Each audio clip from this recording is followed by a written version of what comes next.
In the original Final Fantasy VII, Yuffie is a flat character.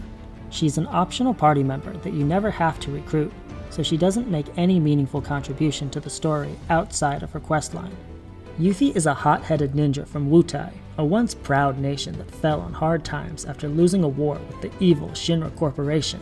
She grew up hearing stories about her homeland's glory days, when Wutai was a vibrant, impressive nation, brimming with people and culture. Now it's just a tourist trap, selling its history. Yuffie is 16, just a kid, but she dreams of becoming powerful enough to fight back against Shinra and restore Wutai's lost power and prestige.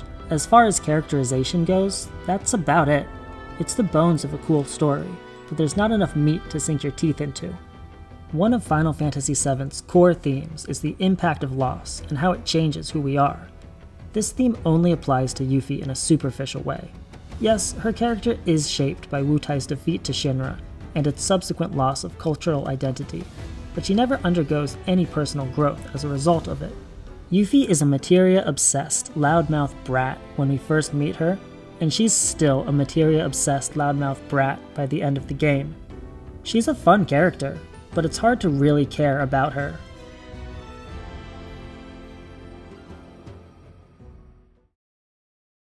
That changes with Final Fantasy VII Remake. Characterization is Remake's greatest strength. It's a game that prioritizes building convincing characters and relationships above all else. Episode Intermission, the DLC featuring Yuffie, is no different. In just a few hours, we learn more about her than we ever did in the original. Intermission's Yuffie is an elite operative sent to infiltrate Shinra HQ and steal a top-secret ultimate materia. The primary goal of this mission is to send Shinra a message.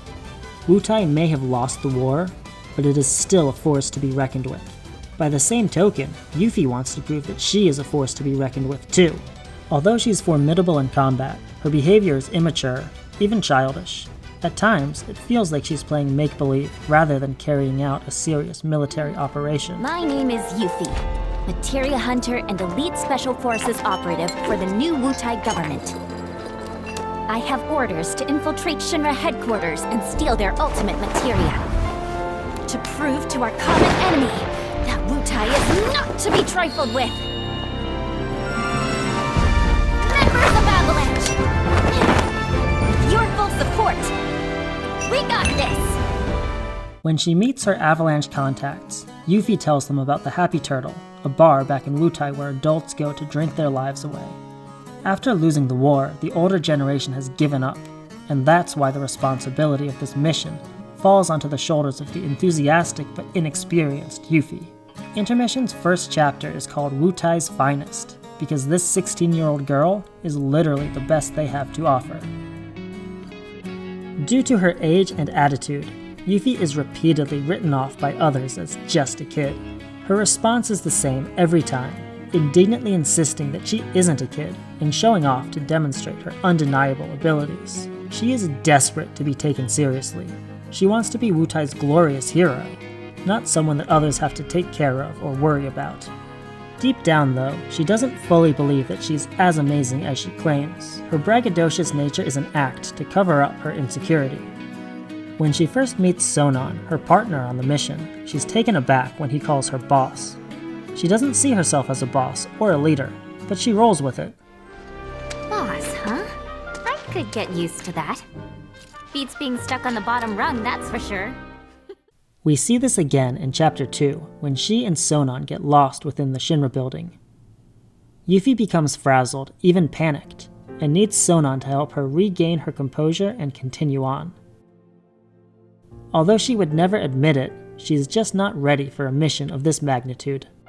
As a side note, I love how similar Yuffie and Cloud are.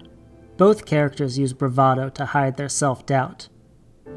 While Cloud puts on his stoic, tough guy persona, Yuffie puts on a show. In both cases, it feels like they're trying to convince themselves that they're strong enough to overcome the obstacles in front of them.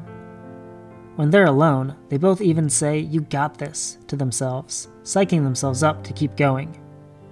This parallel between the two doesn't exist in the original game, so it's a great example of how Remake elevates these classic characters to an even higher level. I'm seeing things. Fumes from all the Mako, maybe. Alright. You got this. Okay, you got this!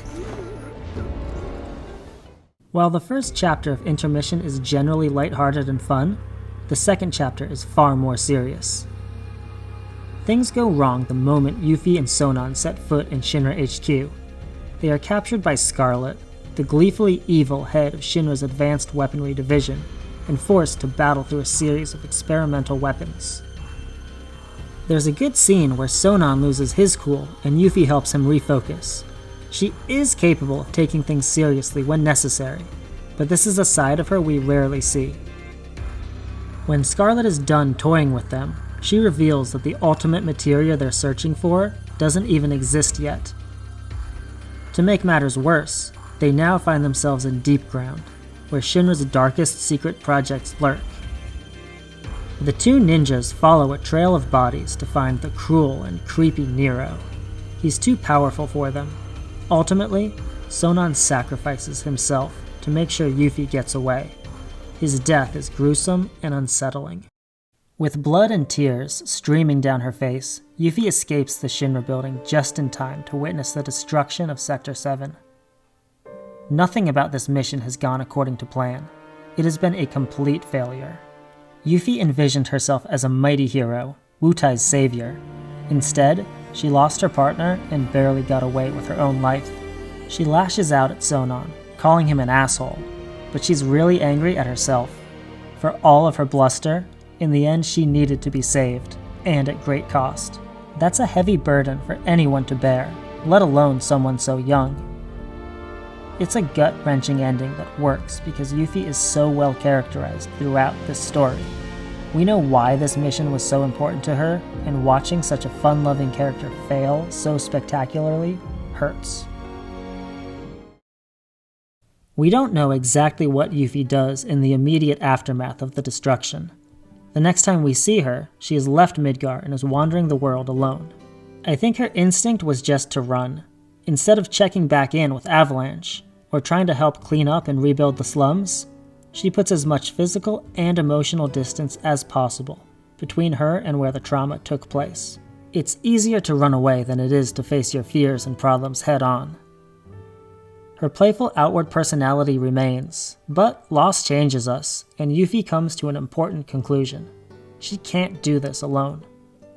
If she's going to keep up the fight against Shinra, she needs some help. All of this essentially serves as a prologue for Yuffie before she joins the party in Final Fantasy VII Rebirth.